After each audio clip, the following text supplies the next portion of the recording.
Hai guys, welcome to my YouTube videos. Jadi hari ini aku mau membahas gimana sih. Ini sebenarnya random karena aku nggak ada kerjaan dan ingin membahas tentang bagaimana sih kita sebagai orang Bali dan sebagai anak tunggal menyikapi lingkungan Bali, budaya Bali sebagai Balinese girl dan basically gonna be a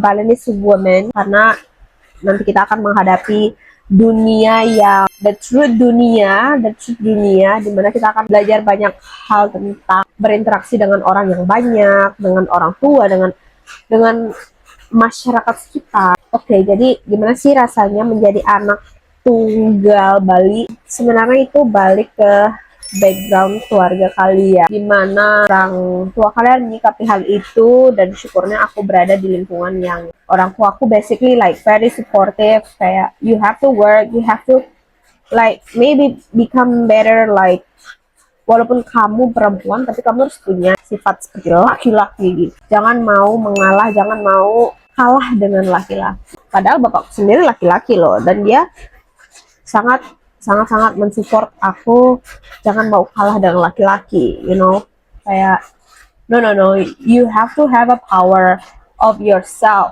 jangan mau ngikut gitu aja, jangan, no. So basically kayak gitu. Tapi you know, di budaya, kalau aku sebagai orang Bali ya sebenarnya agak miris juga sih kalau lihat perempuan-perempuan Bali yang kayak benar-benar nggak ada artinya. Tapi nggak semuanya, tapi mostly seperti itu. Kalau aku lihat, kalau misalkan kita ketemu di apa ya, acara apa, anak kamu apa, cewek, kayak dia berusaha buat nyari anak cowok gitu, padahal you know kayak banyak banget cerita yang dimana anak perempuan sendiri yang mengurusi orang tuanya dikala harta warisan yang sudah diserahkan kepada anak laki-laki di Bali. Mereka merasa bahwa anak laki-laki lah yang bertanggung jawab untuk mengurusi orang tuanya, tapi kenyataannya di lapangan ketika memiliki anak laki-laki belum tentu anak laki-laki itu akan mengurusi orang tuanya. Dan itu bukan satu dan dua ya, kayak banyak banget loh cerita kayak gitu. Dan mostly yang mengurusi lebih banyak itu adalah anak perempuan. Tapi mindset orang-orang tuh masih kayak, oh harus punya anak cowok biar ada ngurusin rumah, biar ada ngurusin dia. Padahal kenyataannya nggak kayak gitu ya. Tapi banyak orang yang selalu berpikiran seperti itu. Jangankan untuk orang-orang di luar sana, aku pun pribadi merasakan hal itu gitu, dimana ya di keluarga pasti ada aja yang menganggap aku tuh kayak perempuan, apalagi anak tunggal tuh kayak lu nggak dapet hak apa dah gitu, nggak dapet hak apapun, kayak lu nggak boleh melebihi laki-laki gitu. Padahal mah kalau kita punya kemampuan ya gaskan aja gitu. Tapi orang-orang tuh selalu mikir kalau, oh kalau cewek mu harus ngikut laki-laki gitu, kalau cewek melebihi laki itu bahaya gitu. Ya bahaya mungkin karena lu nggak mampu gitu kan, kurang gitu loh. Kenapa hal kayak, oh kalau misalkan cewek seperti itu bisa, kenapa yang cowok nggak bisa gitu ya kan. Aku sendiri yang berada di lingkungan seperti ini tuh sebenarnya agak aneh menyikapi, dan you know orang-orang yang berbicara seperti itu, yang notabene kan perempuan itu nggak punya power, atau kayak kenapa perempuan harus begitu, nggak boleh begitu, perempuan harus ngikut, harus bla bla bla, harus pokoknya under man gitu, harus di bawah kontrol laki-laki. Itu adalah perempuan yang bilang gitu. Kok bisa-bisanya kamu bilang begitu sebagai perempuan, padahal kamu tahu sendiri kalau kamu juga perempuan gitu loh.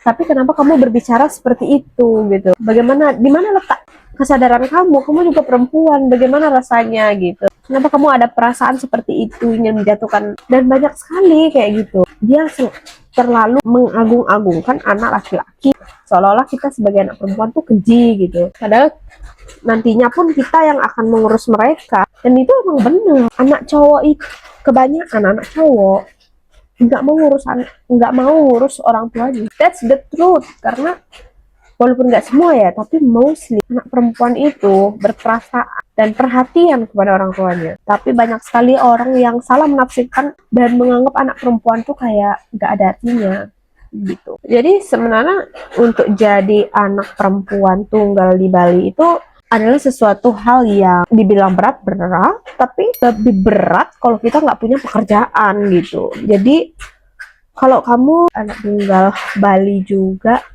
so carilah pekerjaan. perluaslah kemampuan kamu. Aku sangat merekomendasikan kamu untuk bekerja. Gapai dulu cita-citamu. Kalau masalah itu tuh kayak ya udah nanti aja gitu. Nggak usah worry. Kalau umur pun di umur itu aku mikir kayak kalaupun nanti aku di umur 29 atau 30 belum menikah, ya udah, ya nggak apa-apa gitu, karena sikap aku yang kayak seperti laki-laki ini yang selalu ya seperti jiwa laki-laki selalu ingin memimpi. Nggak jarang loh kita sebagai anak yang biasanya ingin selalu memimpin sebenarnya juga ingin dipimpin gitu loh. Tapi banyak orang yang selalu juga mensalahkaprahkan itu. Kita sebagai independent woman, misalkan ya, and I would like to say I'm independent karena aku ngelakuin banyak hal sendiri, already do everything walaupun masih under control my parents, karena aku sangat respect and menghargai pendapat mereka karena they live longer than me, so I need to maybe get a feedback from them, kayak of course we need that gitu. Jadi sebenarnya kalau kita ngomongin menjadi anak perempuan tunggal di Bali, sebenarnya itu tergantung dari diri kalian. Aku cuma mau bilang jangan pernah menyerah menjadi perempuan Bali. Walaupun nanti aku pasti akan menderita membuat Banten-Banten itu, pasti kata kasarnya menderita gitu. Tapi ya dijalani. I know itu pasti menderita guys, kayak mau dibilang apa, kayak ini dharma, ini bla bla bla. No, menurut aku itu sangat menderita, apalagi lu kagak ada uang gitu. So basically finding a man who having a lot of money, that's a good point. Tapi the most important things adalah memperkaya diri sendiri dulu before you get a rich man. Jadi I'm not really worried about love karena love just coming dengan adanya kesetaraan dan kecocokan. Menurut aku kayak you never know what's going on later on, so just live now.